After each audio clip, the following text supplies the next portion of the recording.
Hi అండి, అందరికీ అక్షయ పాత్ర ఛానల్ స్వాగతం. ఈరోజు నేను ఎలక్కాయ పచ్చడి, వాక్కాయ పచ్చడి రెండు రకాలు చేశాను. ఈ ఎలక్కాయ ఏంటంటే వినాయక చవితికి తెచ్చుకుంటాం కదా, దీన్ని వేస్ట్ మానేయకుండా ఇలా ఉడకబెట్టేసేసి లోపలిది తీసి ఉడకబెట్టి ఎండుమిరపకాయలు, మినపప్పు, ధనియాలు అన్నీ వేయించేసి ఈ ఎలక్కాయ కూడా వేసేసి గ్రైండ్ చేసి పోపేసా.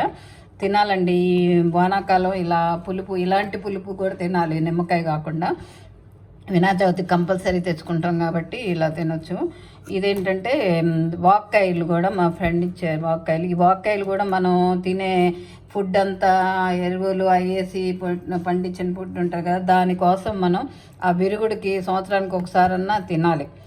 మీకు మార్కెట్లో కనబడితే కంపల్సరీ తెచ్చుకుని తినాలి. పులిహోర చేసుకోవచ్చు, పప్పులో వేసుకోవచ్చు. నేను ఎండుమిరపకాయలు, ధనియాలు, జీలకర్ర ఇవి వేసేసి వేయించేసి చేశానన్నమాట. రెండు రకాల పచ్చళ్ళు, రెండు హెల్దీ అన్నమాట. ఈ వానాకాలం మనకి జలుబులు ఇవన్నీ రాకుండా మెయిన్ అందుకనే అసలు ఈ వినాయక చవితికి ఎలక్కాయలు వచ్చేది. అందుకే నేచర్ చూడండి ఎంత గ్రేట్.